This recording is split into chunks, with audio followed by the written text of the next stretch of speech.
My husband kissed me goodbye for work. 10 minutes later, my sister sent a selfie from his car.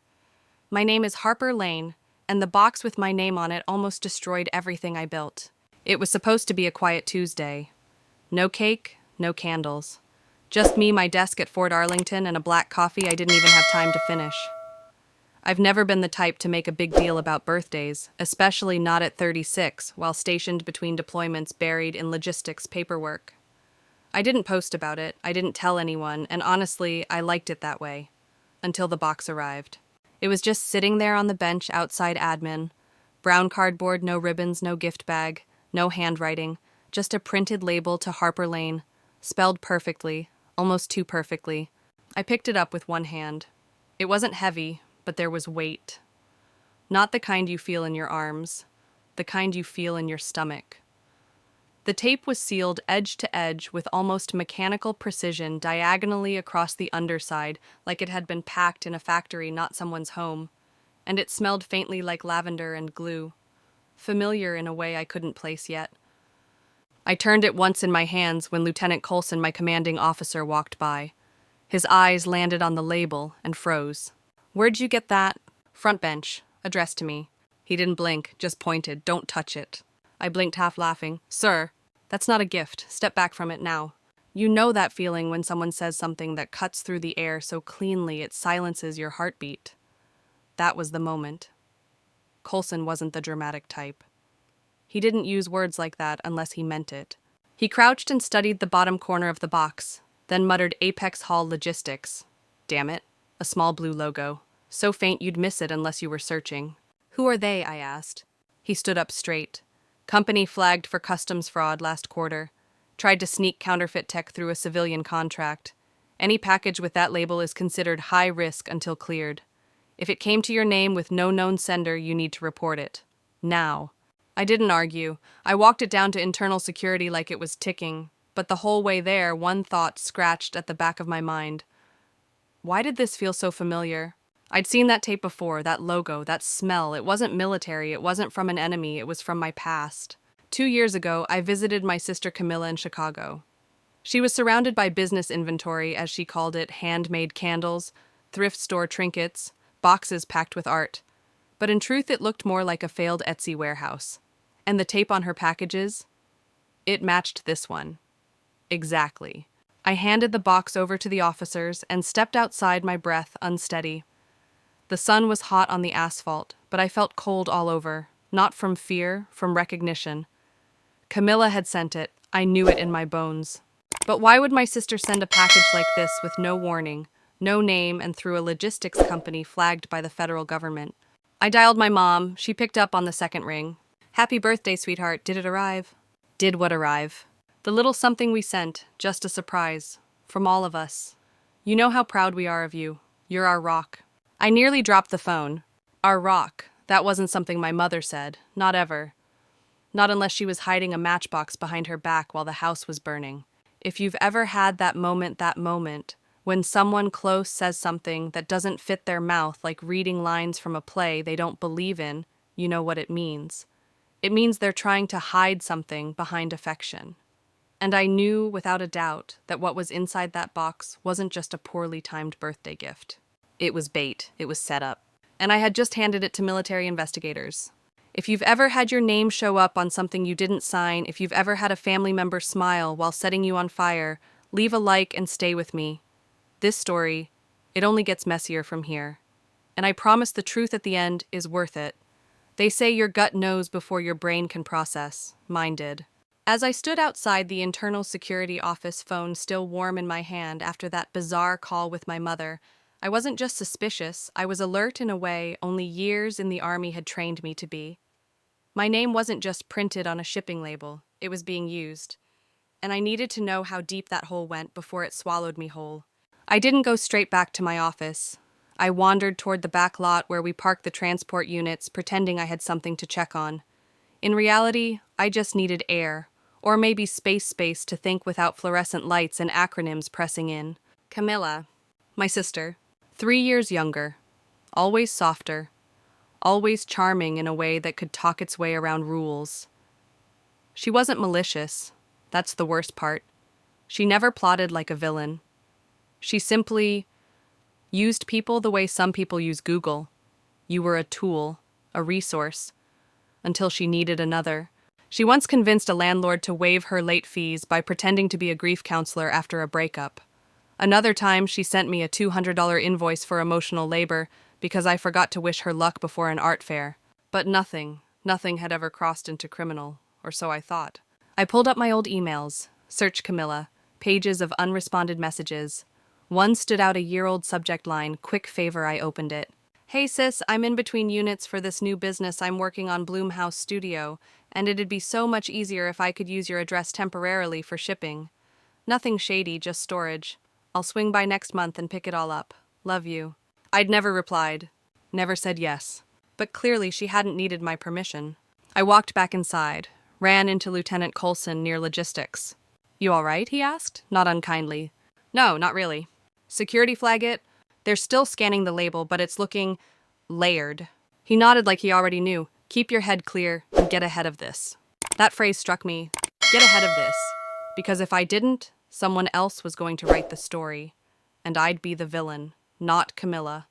Not the sister who thinks borrowing your identity is a quirky startup hack. Me. I returned to my desk, but didn't sit. I stood there staring at my inbox, unable to focus. My fingers hovered above the keyboard, frozen by a fear I didn't recognize. Not fear of punishment, fear of being misunderstood. Fear of the kind of lie that doesn't just ruin your record but replaces it. That afternoon, security called me back. They'd scanned the barcode. The package had been routed through Apex Hall Logistics from a P.O. box 2 states away. Sound familiar, because it was. Bloomhouse Studio. Her fake company. The one she bragged about when she wore boho pants and talked about entrepreneurial freedom. The investigator, Sergeant Keene, asked me straight, "Do you know this sender?" I wanted to lie. I wanted to say I had no idea. But lies were how I got here. So I said my sister, Camilla Lane. He didn't flinch. He just nodded and started a report. I called Jason on the way home. He's my partner engineer fixer, and the only person who's never once made me feel like I'm too much. She used my name, I said, before he could say hello. He didn't ask who. He didn't have to. He just said, "Do they have proof?" "Not yet, but it's coming." That night, I sat at the kitchen table and opened every file Camilla had ever emailed me. Old tax templates, lease agreements, a scan of my ID I'd sent her once years ago when she said she needed help filing a grant application. Back then, I thought helping her meant keeping her afloat. Now I realized she'd been paddling with my life jacket the whole time. Jason sat beside me, quiet, supportive, until I said she didn't steal my identity. I gave her the keys. He replied low and steady, "That doesn't mean you said yes to what she's done." And he was right. Because giving someone your trust doesn't mean you gave them permission to bury you with it. And if you've ever trusted someone with pieces of yourself only to realize they built something fake in your name, drop a comment. Share your story. You're not alone. And the truth, it always finds its way back. Even if it has to break through cardboard and birthday bows to do it. The next morning I woke up before my alarm. I didn't dream. My mind had been too busy working through files, tracking patterns, and trying to stitch together a defense against something I hadn't even been charged with. I stared at the ceiling for a long time, listening to the soft hum of our fan. Beside me, Jason was still asleep, peaceful. How could everything feel so normal here while out there my identity was unraveling like a pulled thread? I slipped out of bed, padded barefoot to the kitchen, and sat in front of my laptop. The security report from Sergeant Keene had arrived overnight. It wasn't long, just 2 pages, but it confirmed what I'd feared. Sender information indicates a shipment routed through Apex Hall Logistics, flagged in prior investigations. Barcode matches previous batch under ongoing review. Return address linked to Bloomhouse Studio, filed under Camilla Lane with alternate contact listed as Harper Lane. There it was, written in black and white. My name attached to a company I never worked for, a shipment I never ordered, and a trail of logistics crimes I hadn't committed. But here's the thing about lies, they don't always start with malice. Sometimes they start with desperation, with someone who doesn't think you'll notice or fight back. Someone like Camilla. I'd always been the strong one. That wasn't a compliment in our house, it was an assignment. Camilla was the golden child, the emotional centerpiece. If she cried, everyone stopped. If she failed, everyone bent. And when she lied, it was always my job to clean it up. I wasn't the favorite, I was the backup plan. And I was tired of being the plan. I called my mom again, I don't know why. Maybe part of me still wanted a straight answer. Maybe I thought she'd confess or apologize, or at the very least admit she knew what was going on. She picked up fast like she was expecting me. Hey, honey, everything okay? You tell me, I said. Did you know Camilla was using my name to run a fake business? Silence. Then sweet as syrup, she just needed a little help. You've always been the stable one, Harper. She's not like you. She's not. She's careless. And now she's made me look like a criminal. Oh, don't say that. You're fine. Nothing happened, right? Nothing happened, I snapped. A flagged package was sent to a military base in my name. There's an investigation. My name's in their system now, Mom. Another pause. Then the dagger. She's not built for this, Harper. You are. I felt the words like ice water down my spine. You are. Not a thank you. Not a sorry. Just, you're stronger, so you'll survive. Like that gave them permission. Jason listened from the hallway, his arms crossed, expression unreadable. When I hung up, he didn't ask for details. Just said quietly, "You okay?" "No, but I'm done pretending I am." That afternoon, I pulled up the original LLC filing for Bloom House Studio. It was easy, too easy. Public business records are one Google away. Camilla had listed my old apartment in Denver as the registered address. The email was one I didn't recognize. The signature on the form, a pathetic attempt at copying mine. The loops were too big. The slant was off. The line too shaky. I printed it out, then placed it side by side with a document I'd signed the week prior. The difference was obvious. To anyone who knew me, the forgery was laughable. But on paper, it was close enough to bury me. And that's when I knew I couldn't wait to defend myself. I had to go on offense. I scheduled a meeting with Base Legal. Walked in with a folder full of printouts, emails, screenshots, and timelines. I laid it out piece by piece and told them everything. The officer who took my statement, Captain Elsner, listened without interruption. Then asked, "Are you willing to file an affidavit?" "Yes," I said without hesitation. "I need this on the record. Because if there's one thing I've learned, it's this. When you're the one who always survives, people think, that means you're okay with being burned. But survival is not consent. And if you've ever had to stand up to the people who raised you just to protect your own name, drop your thoughts below. You're not alone. And sometimes the bravest thing you can do isn't fighting back. It's just saying, not this time." I filed the affidavit the next morning. There was no ceremony, no dramatic pause. Just a signature on a government form stating under penalty of law that I did not authorize the use of my name, identity, or address for any business activity connected to Bloom House Studio or Camilla Lane. The pen didn't shake. My hand didn't hesitate. But somewhere inside me, something shifted, the kind of shift you feel when you stop being afraid of who you'll disappoint and start wondering why you ever cared so much in the first place. Captain Elsner slid the form into a folder and said, "We'll send this through official channels. You've been extremely cooperative." That word cooperative stuck with me all day. It was the exact thing I'd always been. My whole life, to my mother, to Camilla, even to the systems that benefited from my silence. But this time I wasn't cooperating with their mess. I was cooperating with my own truth. Back at my office, I returned to a desk cluttered with unread reports. My inbox blinked with updates. But nothing felt more urgent than the war being waged on paper, a war I didn't start, but one I sure as hell intended to end. By mid-afternoon, a notification arrived. Internal Affairs had launched a formal investigation.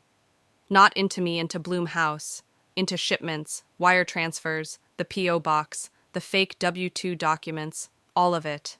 My name was listed not as a suspect, but as a witness. That word witness made me exhale for the first time in days. Not the accused, not the accomplice, not the backup plan. The witness. That night, Jason made dinner, stir-fried shrimp and jasmine rice, something comforting. He didn't ask me how I felt. He didn't need to. He could see it in the way I held my fork firm but distracted. My thoughts weren't on dinner. They were on a box that had almost detonated my entire life. "They've started digging," I said, finally setting the fork down. He nodded. "Good. Let them." I looked across the table at him, my anchor in a storm no one else saw coming. She used everything I whispered. My ID, my signature, old tax forms, even my social. She used it all. He didn't flinch, just said, "And now you're using your voice." The next day, another email landed from a federal agent assigned to the logistics fraud unit. He wanted clarification on a shipment connected to my name and a supplier in Florida flagged for laundering counterfeit art. Apparently, Camilla had not only used my name to create fake invoices, but had also listed our base as a return shipping hub. She hadn't just impersonated me. She had implicated the US military. When I read that line, my pulse slowed not from calm, but from a new kind of clarity. This was no longer a family issue. It was federal. I printed out every document, every invoice, every fake email address she ever created that even vaguely resembled mine. I included screenshots of old texts, one where she casually asked if she could use my address just for now, followed by hearts and exclamation marks. Another where she mentioned, "Don't freak, I might send some items your way soon." All passive, all harmless sounding, until they weren't. I attached it all to a USB drive and walked it into Captain Elsner's office. He glanced at the stack of papers and asked, "You sure you want to go on record for prosecution?" I didn't even pause. "I want the record to show I didn't stay quiet." He leaned back in his chair, exhaled, and nodded. "Then we'll move it up. Your name will be listed officially, not just as a witness, but as the reporting party." And that mattered, because I wasn't reporting a stranger, I was reporting blood. Someone who used every part of my trust, like it was a discount code to a shortcut life. And if you've ever had to draw the line even when it meant going up against family, tell me in the comments. Or maybe just sit with me here a moment knowing you're not the only one. Because sometimes strength doesn't look like confrontation. It looks like paperwork, like statements, like telling the truth without apology. 3 days later, I received the email that made everything real. The subject line was simple: RE Federal Referral, Identity Fraud Case, V0971A, Lane Harper. I stared at it for a full minute before clicking. Inside was a formal letter from the U.S. Attorney's Office confirming that charges had been filed. Not against me, against Camilla. Multiple counts: wire fraud, identity theft, falsification of business records, and conspiracy to defraud federal contractors. My parents were also named as contributors, not co-conspirators, but enablers. They'd helped her secure storage units, P.O. boxes, even paid for a cell phone line attached to the business name, my name. And there it was, proof in permanent ink that my life had been used like a spare key left under someone else's doormat. I sat at the dining table, the letter open in front of me, and Jason slid me a cup of coffee without a word. His silence was never heavy. It was the kind of quiet that made space for breath, for thought, for truth. "She's going to court," I said finally, "and so are they." Jason didn't gloat. He didn't smile. He just nodded and said, "Good. They should stand where you've had to stand." I had spent most of my life being told I was the strong one. At first I wore that like armor. Then it started to feel like weight. And now I saw it for what it was: a weapon they used to excuse their behavior. "You're strong so you can handle it." They never said that to Camilla. She cried and people folded. I endured and they kept piling more on. Strength became their permission slip, their safety net. And my silence, that was the signature they counted on. But I had rescinded that signature. I opened my laptop and began writing a declaration, not for court, not for legal records. For me. I, Harper Lane, am no longer the family's backup plan. I wrote that line twice. Then filled a page with every memory: the times I covered for Camilla, the tax documents I'd emailed, the way my parents excused her lying as just being creative. Every time they handed me her mess, expecting me to clean it up without complaint. I signed the bottom and folded it into a file labeled Truth. And then I did something even harder. I drove to their house.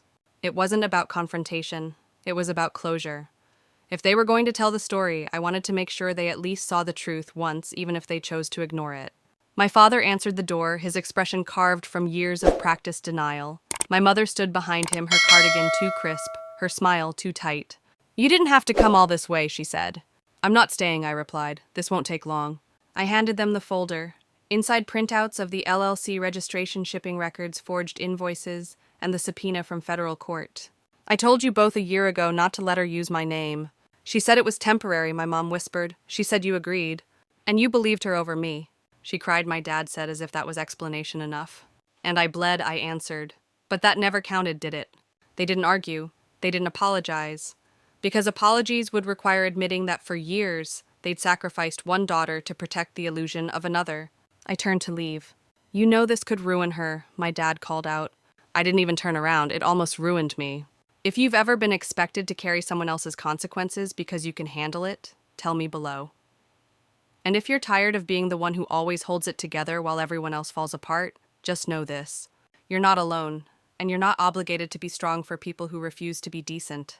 If this story is resonating with you, if you've ever had to choose between truth and family, leave a comment, share your story, and stay with me because it only gets louder from here. The court summons came 3 weeks later. I wasn't surprised, but I wasn't ready either. Camilla had pleaded not guilty. Her defense, that she'd thought I had given permission, that it was all just a miscommunication between sisters, that we had always shared everything, including dreams. Dreams? She had taken my name, my credit, my business license, and now she wanted to take the story too. But what really knocked the air out of my chest wasn't the indictment. It was what came after. A reporter knocked on my apartment door one evening, holding a laminated press badge and a voice too cheerful for the moment. "Ms. Lane, do you have any comment on your sister's case? We're covering the angle on family betrayal and small business fraud. You've become something of a symbol." A symbol. I didn't ask for that. I didn't want it. But maybe I needed it. That night I found myself staring into the mirror for longer than usual. Not to check for flaws, but to find the woman I had become in all this mess. She wasn't angry anymore. She wasn't scared either. She was done. Done being polite. Done minimizing the damage. Done holding the door open for people who'd push her off the porch. So when the court day came, I dressed in all black, not for mourning, but for clarity. My heels clicked across the marble hallway like punctuation. Every step said, "I'm here. I'm real. I'm done hiding." Camilla sat at the defense table in a pale blue blouse trying to look fragile. Our parents were behind her, eyes darting between me and the floor. But they wouldn't look me in the eye. I took the stand.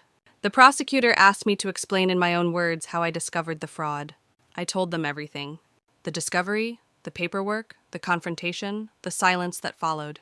But when he asked what impact it had on me, that was the hardest part. I paused, swallowed, then said, "My credit was ruined. My business reputation was nearly destroyed. But what hurt more was realizing that the people I trusted most, my family, saw my stability not as strength but as permission. Permission to steal, to lie, to treat me like a resource, not a sister or a daughter." The courtroom was still. I could feel every heartbeat. Camilla's lawyer shifted in his seat. My mother dabbed at the corner of her eye, but the tears felt staged, like she was crying at the consequences, not at the crime. After court, as I waited for the elevator, Camilla approached me. She didn't say sorry. She said, "You didn't have to take it this far." I turned to her, leveled my voice, and replied, "You're right. You took it further. I'm just walking it back." She flinched like my words had struck bone, and maybe they had, because the truth always finds its mark. That night I went home, sat on the couch with a blanket, and for the first time in a long time didn't feel like I owed anyone an explanation. I wasn't the villain. I wasn't the fixer. I wasn't the forgotten daughter or the emotional dumping ground. I was Harper Lane, and I had my name back. If you've ever had to reclaim your voice in a room where it was once stolen, you'll understand why I'm telling this story. Because silence might keep the peace, but truth sets the terms. And if this moment speaks to something inside you, something tired, something brave, stay with me. We're not done yet. The weeks following the trial were eerily quiet, almost too quiet. I thought I'd feel relief after speaking my truth in court. I thought I'd feel some kind of closure, like I could finally exhale. But instead, I felt this heavy silence, like the moment after a storm, where the air is still thick with debris no one wants to clean up. My parents didn't call. Camilla didn't apologize. And the family group chat, dead. It was as if I had been quietly erased like some inconvenient footnote in their narrative. But silence has a way of clarifying things. I began to rebuild not just my credit score or my business contacts, but myself. The version of me that existed before Camilla's betrayal had been kind, trusting, soft. But this new version, she was awake. She was alert. And she had boundaries written in bold. I started by opening a new business account in a bank that didn't have any trace of my family's name. I rebranded everything. New logo, new website, new contracts. More importantly, I hired a lawyer. Not just for protection, but for prevention. The old me used to believe contracts were for strangers. The new me knew better. Even blood lies. Then came the unexpected call. It was from my Aunt Lydia, the only one in the family who'd ever whispered, "I believe you," when all this began. "I heard about the verdict," she said gently. "I just wanted you to know I'm proud of you." I nearly broke. Her words hit like sunlight in a room I didn't realize had gone cold. We talked for an hour about family, about boundaries, about what love should actually look like. Before hanging up, she added, "Oh, and your grandmother left something for you." "What?" "In her will. No one told you." I hadn't even known my grandmother had passed. My stomach dropped when, 2 weeks ago, peacefully, but things got messy. Camilla and your parents handled the funeral. They told people you were traveling abroad. That's why no one called. My chest tightened. I couldn't even cry. The betrayal just kept twisting deeper. But Aunt Lydia wasn't done. She left you her bakery, said it was always yours. She wrote a letter. I think you should read it. 2 days later, I stood in front of the bakery, old brick walls, ivy creeping along the sides, the scent of cinnamon still trapped in the doorframe like a memory. Inside, everything was still, dusty but untouched. And on the counter, a letter with my name in her handwriting. My sweet Harper, you were always the one who paid attention to detail to people to right and wrong. I watched how they used you. I watched how you kept showing up anyway. But there comes a time when love must stop bending to fit people who refuse to grow. This bakery is yours, not because of what you did, but because of who you are. Build something beautiful here, and don't let anyone steal your name again. With all my love, Grandma Ruth. I stood there reading those words over and over until the ink blurred from my tears. This wasn't just property, this was permission. To start again? To do it differently. To finally live without asking for a seat at the table because I'd build my own. And if you've ever had to start from scratch after someone burned your foundation, maybe this is your moment too. And hey, if you're still listening, maybe drop a comment with if you've ever rebuilt yourself piece by piece. It might just help someone else know they're not alone. That tiny act, that's where the healing starts. The day I reopened my grandmother's bakery wasn't flashy. There were no balloons, no ribbon cutting. Just me, a cup of black coffee, and the weight of a legacy I wasn't about to let die. I painted the front sign myself. Ruth's Hearth, her name, her warmth, her rules. But underneath in smaller letters, I added something new, curated by Harper Rose. My name, my story, my terms. Word traveled fast. At first, it was the neighborhood regulars who wandered in. Mr. Clancy, who still ordered rye bread like clockwork. Mrs. Evans, who once taught me how to roll dough without tearing it. They looked at me with a mix of surprise and quiet approval. "You're Ruth's girl," one whispered. She'd be proud. I smiled, but inside I was trembling. Not because I was afraid, but because for the first time in my life I wasn't trying to prove myself to anyone. I was just being. A few weeks in, something wild happened. A food blogger stopped by, totally unannounced. She ordered a cinnamon roll, snapped a picture, and left without saying much. I didn't think anything of it until 3 days later we went viral. Hidden gem in the heart of the old quarter, run by a woman who turned betrayal into bread. The title alone sent chills down my spine. The post had a photo of me and the back kitchen flower on my cheek, smiling without knowing I was being watched. The caption was what really caught me off guard. There's something about the way she moves in this space, like she's not just making pastries, but reclaiming something sacred. You taste it in every bite. From that moment on, lines started forming outside. And then Camilla showed up. I saw her through the glass before she even opened the door. She looked different, thinner, tighter around the eyes. Like life had scraped away the polish she used to wear like armor. She walked in slowly, like she wasn't sure she'd be welcome. She wasn't, but I let her speak. "Harper," she began, voice lower than I remembered. "I didn't come to fight, I didn't think you'd actually rebuild." I leaned on the counter, staring her down. "That's the thing about ruins," I said quietly. "Sometimes they make the best foundations." She swallowed hard, looking around. "This was Grandma's dream. You really brought it back." "No," I said, "I brought me back." Camilla reached into her bag and pulled out an envelope. My heart tightened. "It's a check," she said.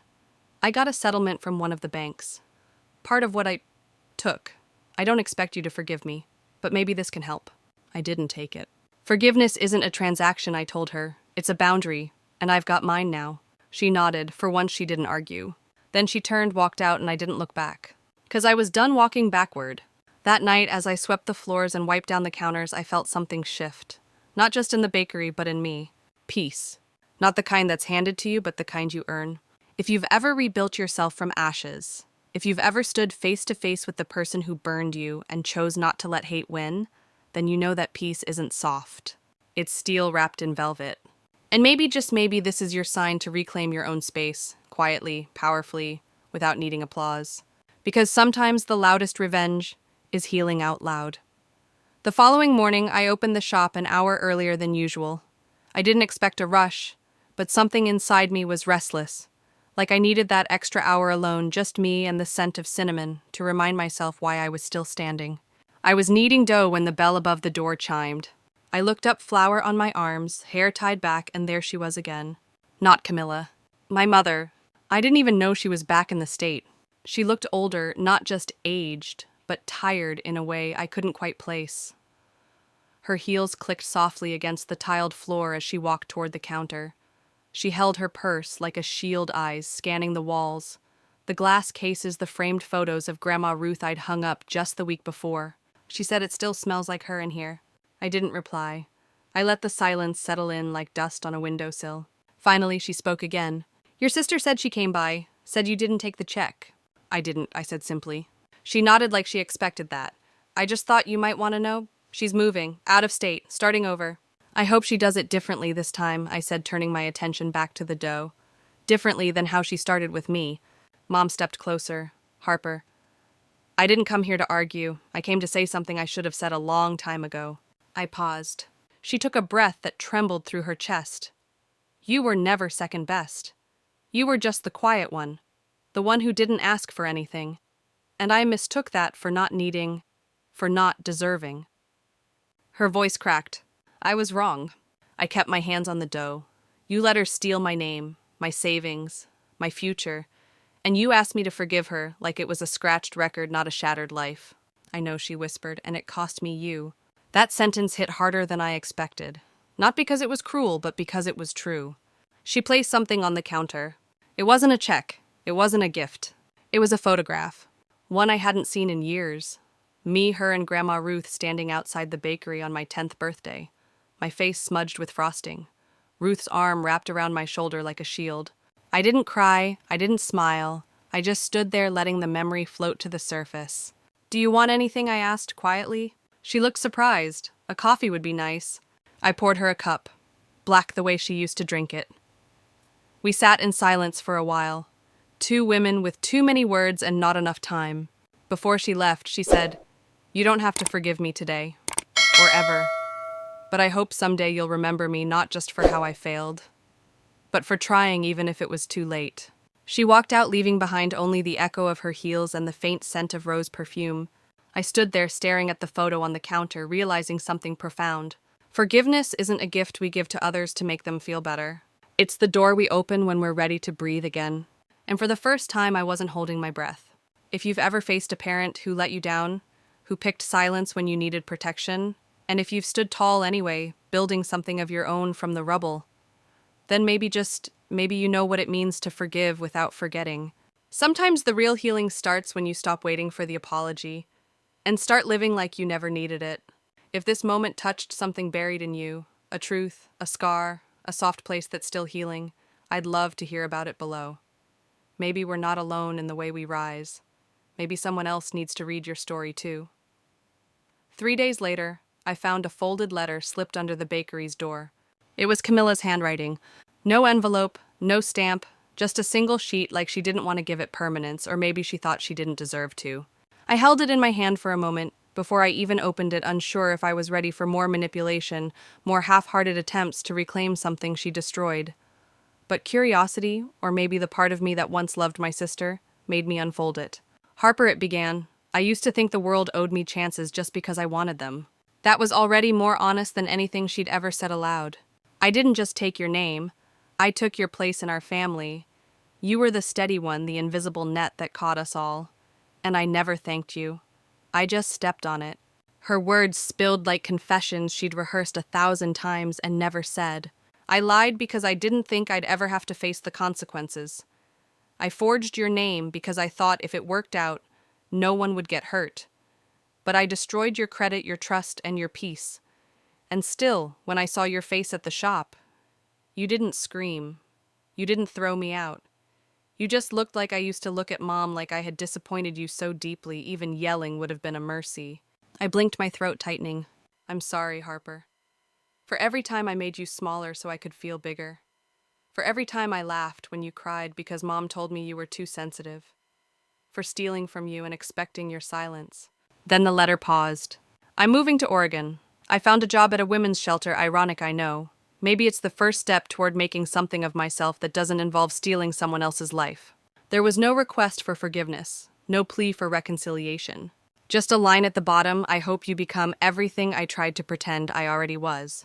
I folded the letter and tucked it in the back of Grandma Ruth's recipe book. Not as a memory of her betrayal, but as proof that people can change.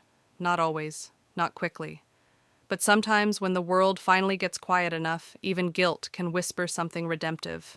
That afternoon, as I was closing up the shop, a teenage girl with a backpack came in, looked barely 15.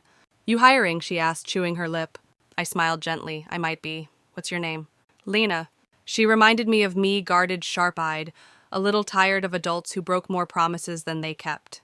I gave her a shift schedule, a hairnet, and a warning: "If you mess up the cinnamon rolls, the regulars will riot." She laughed and something soft bloomed in my chest. Later, while cleaning the counter, I looked out at the street where Mom once drove me to piano lessons, where Camilla and I used to run after the ice cream truck, where Ruth walked me home in the rain without ever once complaining. It wasn't about revenge anymore. It wasn't even about justice. It was about reclaiming the space I used to shrink inside and turning it into a home not just for me, but for every girl who thought silence was survival. If you've ever had to rebuild from the ashes of a family that failed to protect you, and still found the strength to open your heart again, not for them but for you, then you know the quiet kind of bravery it takes. And if this part of the story finds you somewhere in that in-between healing, hoping, doubting, trying, then let me say this: you're not broken, you're becoming. If that hits home for you, feel free to share your thoughts in the comments. Maybe someone else out there needs to know they're not alone either. A month after that letter, the bakery started to change in small, almost imperceptible ways. It wasn't just the scent of rosemary focaccia or cinnamon twists wafting out onto Main Street, it was something deeper. Customers stayed longer, regulars began bringing their grandkids, strangers turned into friends, people lingered not for the pastries but for the feeling. One morning while restocking the front counter, I found a small envelope left by the register. Inside was a photo of Grandma Ruth and me. I must have been 10, covered in flour, grinning like I'd just invented the cookie. On the back, written in her familiar script, it said, "Legacy isn't built from what you leave behind. It's in who keeps showing up." I sank onto the back step photo in hand, heart thudding. The truth hit me. I had kept showing up. Through pain, through betrayal, through every moment I wanted to disappear. And now, here I was, not just surviving, but building something real. Lena, the teen I'd hired, showed up every day at 6:45 sharp, even though her shift didn't start until 7:30. She'd brew coffee, hum Taylor Swift under her breath, and keep a notebook tucked under the register. One day I asked her about it. She hesitated, then said, "I write down things I overhear. Stories, phrases, stuff people say when they think no one's really listening." It caught me off guard, not just because it was so Ruth of her, but because I realized something: the legacy I was carrying wasn't just flour-dusted recipes or brick walls, it was the quiet act of listening. And sometimes, just sometimes, that's what starts to heal people. One Friday, Lena caught me staring off again. I must have been holding a tray of apple turnovers for a good minute without moving. "You okay?" she asked. I blinked. "Yeah, just thinking." "About her?" she asked gently. "Camila." I hadn't heard from her since the letter. No calls. No more knocks at the door. Just silence, and strangely, it didn't ache the way it used to. It didn't sting with absence. It just was. I nodded. "Sometimes I wonder if she's really gone for good." Lena leaned against the counter, thoughtful. "Maybe she had to lose you to find herself." It wasn't profound in the way philosophers say things, but it landed deep. That night after closing, I walked through the bakery slowly. The tile floor, the scuffed stool Ruth used to sit on, the little chalkboard where Lena now drew doodles every morning with quotes like, "Be the person your dog thinks you are." Everything pulsed with memory and new beginnings. I stood in front of the open window, breathing in the scent of warm bread and lilac air, and whispered, "Thank you." Not to anyone in particular, maybe to myself, maybe to Ruth, maybe even to Camilla, not for what she did, but for the storm she unintentionally gifted me. Because when you survive something like that, you don't just rebuild, you reinvent. And if any of you out there have walked through betrayal and come out softer instead of harder, stronger instead of colder, then you know that's the real miracle. If you're still with me in this story, if you've made it this far, maybe there's something in your life that cracked you open too. Maybe this video found you for a reason. If so, leave a comment or just say hi. Sometimes healing starts with a simple connection, and I'd love to hear your version of beginning again. The first snow came earlier than usual that year. It dusted the windowsills of the bakery like powdered sugar, blanketing the streets in a hush that softened even the sharpest edges of the past. I was wiping down tables when the bell over the door jingled, and a familiar silhouette stepped in, tall, cautious, wearing the same forest green coat she used to borrow from me in high school. Camila. My heart didn't leap. It didn't sink. It just steadied like it had been waiting for this moment without realizing it. She looked older, not in a worn way, but in a way that said life had finally made her listen. "Hey," she said softly. I nodded. "Hey." Neither of us moved.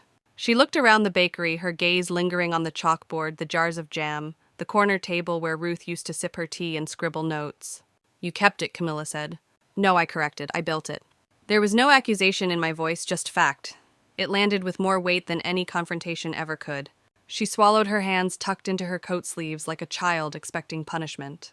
"I've been in therapy," she said, eyes darting to mine, gauging whether I'd mock or dismiss her. But I didn't. I just waited. I had to unpack everything. She continued. What Mom taught us. What we thought love looked like. All the ways I tried to stay on top just so I wouldn't disappear. That part made my chest tighten, because I knew that hunger. I just fed it differently. "I didn't come to ask for anything," Camilla added. "I just wanted to say, I'm sorry." She stood there in silence like she was ready for me to tell her to leave. But I didn't. Instead, I walked behind the counter, pulled down a plate, and slid a still warm croissant onto it. Camilla watched as I placed it on the table closest to the window. "I didn't say I forgive you, because forgiveness isn't a declaration. It's a door you leave unlocked in case someone's ready to walk through it." She took the hint, sat down slowly, eyes misty. I brought 2 mugs of coffee, black. The way Ruth drank it, the way we both swore we'd never learn to love until we did. We sat in silence, watching the snowfall blur the world outside. She eventually whispered, "I thought I destroyed you." I looked at her, calm. "No. You just showed me what needed to burn." It wasn't dramatic, it wasn't poetic, but it was true. We didn't talk much after that, just sat, existing in the same room without the weight of old wars pressing against our lungs. And for the first time in years I felt, not peace exactly, but permission, to let go, to not carry it anymore. Sometimes reconciliation doesn't look like tears and hugs. Sometimes it's just sitting quietly across from someone you once hated and realizing you no longer do. Outside, a couple passed by with a little boy dragging a sled. He waved at us through the glass, giggling. Camilla smiled faintly. "I didn't know how to be your sister," she said. "Maybe now we'll figure out how to just be human to each other," I replied. And that was enough. Because some stories don't end with closure. They end with continuation, slow, uncertain, but real.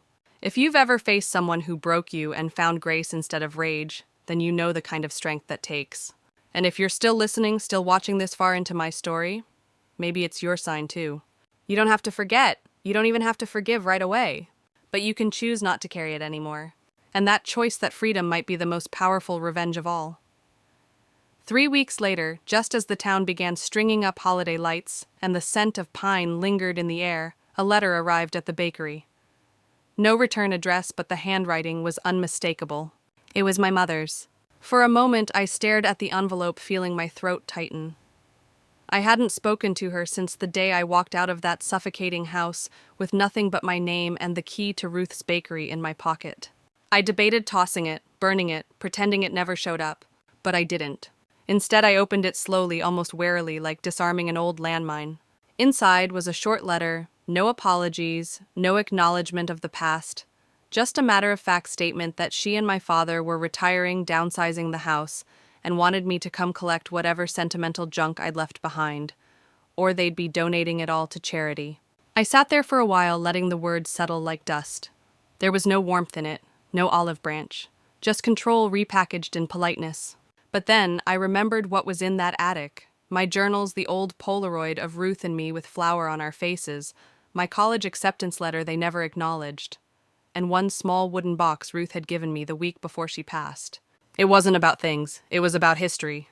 So I decided to go, not for them, but for me.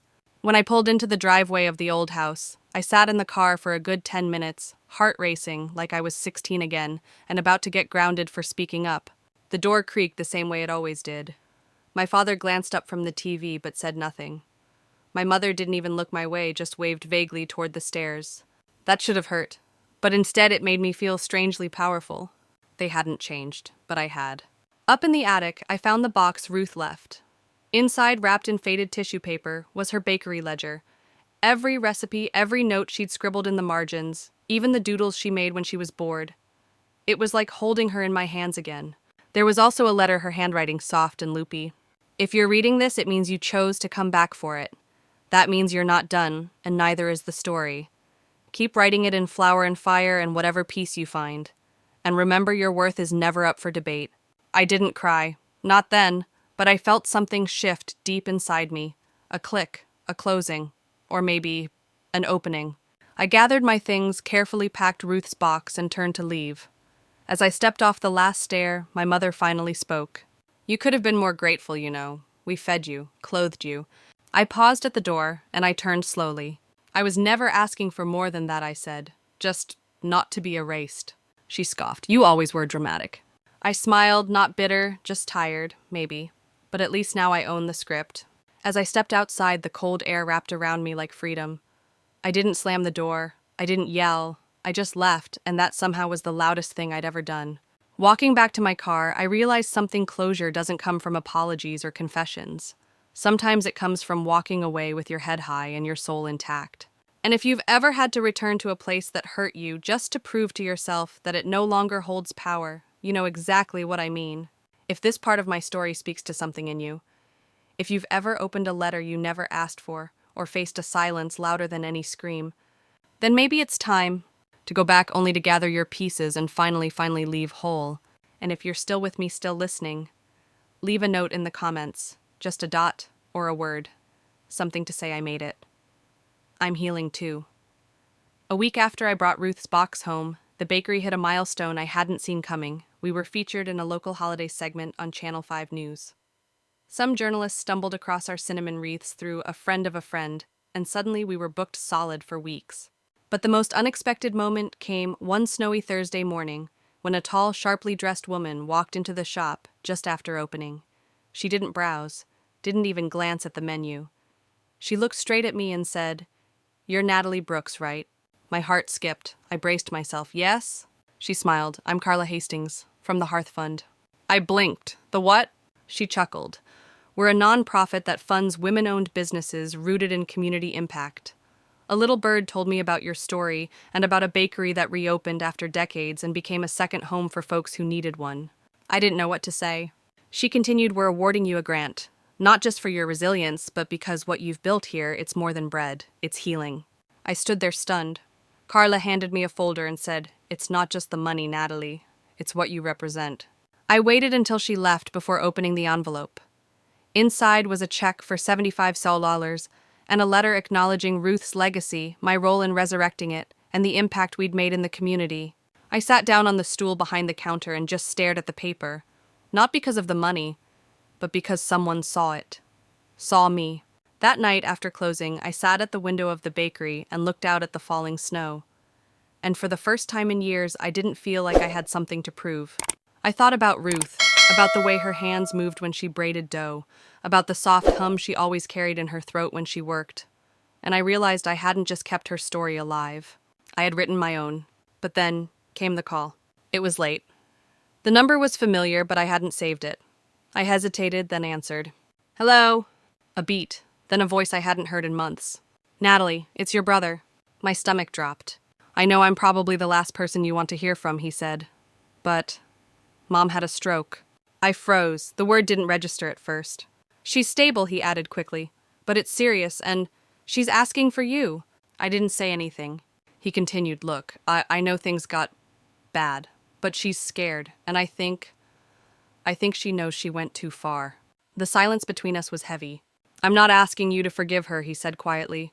"Just come say goodbye if it comes to that." I stared at the wall, torn. Because here's the thing they don't tell you, healing doesn't mean you stop bleeding when they call. It just means you know how to apply pressure and decide for yourself if it's worth reopening the wound. I hung up without answering. Then I sat at the counter, the folder from the Hearth Fund still in front of me, and stared at the tiny flickering light of the bakery's open sign. The girl I was a year ago would have rushed back, would have hoped for redemption in a hospital room. But I wasn't her anymore. I was the woman who revived a dream from ashes. The woman who turned grief into flower-dusted joy. the woman who found freedom in walking away and now stood at a crossroads. And maybe this part of the story wasn't about going back again. Maybe it was about choosing forward deliberately, bravely. Because sometimes closure isn't a bedside confession. It's a quiet night, a full heart, and a kitchen that smells like cinnamon and second chances. And if you've ever had to decide between peace and history, then you know how hard it is to choose yourself and how necessary. You're not alone in that choice. And if this resonates, share your moment, your line in the sand, the day you finally said enough. Because someone out there needs to hear it, just like I did. The next morning I woke up before the sun like I always did and went straight to the bakery. Snow still blanketed the sidewalk untouched. The world outside looked like it had been dipped in powdered sugar. Inside the ovens hummed quietly waiting. I tied on my apron and turned on the lights. And I stood there. Not to bake, not yet. Just stood. Because this was the moment Ruth had talked about in her letter. The quiet after the storm. The space between grief and rebirth. The point when everything you built with trembling hands no longer felt like it was going to shatter beneath you. It just was. I pulled out the recipe book one more time. Not because I needed it, I knew every page by heart now, but because I wanted to feel her presence one last time before I stepped into the future on my own 2 feet. There was a note tucked inside the back cover I hadn't seen before, a small faded card with Ruth's handwriting on it. If you're reading this, it means you made it to the other side. You survived, and now it's time to live. I sat down on the bench near the window, tears stinging the corners of my eyes. Live. Not survive, not endure, live. For so long I had defined myself by what I left behind, by the betrayals, the grief, the pain. But maybe that was never the point. Maybe it wasn't about proving my worth to anyone. Maybe it was just about reclaiming it quietly, in flour and firelight. I didn't go to the hospital. I didn't call my brother back. I made cinnamon knots instead, 12 of them, perfect golden spirals, warm and sticky with glaze. Then I walked next door to the community shelter we sometimes donated leftovers to. I dropped the box off without saying much. But on the way out, a little girl about 7 years old looked up at me with wide eyes and said, "Did you make those?" I nodded. She smiled. "My mom says your bread makes her feel better when she cries." I didn't know what to say, so I smiled back. But inside something shifted. Because that small honest truth from a child meant more than any apology I'd ever waited for. Sometimes we think justice looks like revenge or retribution. But the older I get, the more I believe real justice is found in choosing joy where bitterness was planted, in growing something sweet from something broken. So if you're watching this and you're standing at your own crossroads, if your hands are trembling, if your voice feels small, if your past is louder than your dreams, I need you to hear me. You are not what they did to you. You are what you do with it. And if you choose peace over apology, if you choose freedom over guilt, if you choose yourself every day no matter how quietly, then you are writing the most powerful story of all. And if this story has moved you even a little, don't keep it to yourself. Tell someone. Share it. Not for me. For the next person still trapped in their silence. The one who's watching right now and thinking, maybe it's time. If you believe in the right to choose your own ending, if you've ever had to walk away from people you once loved to protect who you've become, then let's build something honest, something brave, something new. Subscribe, leave your mark in the comments, and let's keep creating space for stories like these, stories that hurt, yes, but heal more. Because in the end, maybe the most beautiful revenge is simply becoming whole. Some people think closure comes from hearing, "I'm sorry." But for me, closure came in silence, in mornings filled with rising dough, with music, playing softly from the backroom speaker with each customer who walked in and called me by name, not knowing a thing about the girl who once sat at a wedding table surrounded by betrayal. I didn't need my ex-husband to explain why he did what he did. I didn't need my sister to finally admit it was all planned. What I needed was to stop bleeding for people who would never bandage me. And that's what I want you to carry with you if you've made it this far in my story. Not everyone gets a Hollywood ending, but everyone deserves peace. Everyone deserves to choose themselves boldly without guilt. Forgiveness doesn't always mean reconciliation. Sometimes it means walking away with grace even when they don't deserve it. Sometimes it means living so fully, so freely, that the weight they tried to place on your shoulders simply can't hold. You deserve that kind of freedom. And if you're standing on the edge of a choice between who they want you to be and who you know you are, I hope you jump. I hope you leap with shaking knees and an open heart.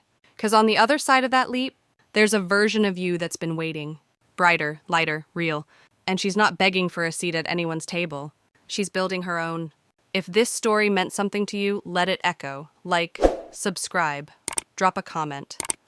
Not for me, for you, and for the next person still waiting for permission to leave the party early and never look back.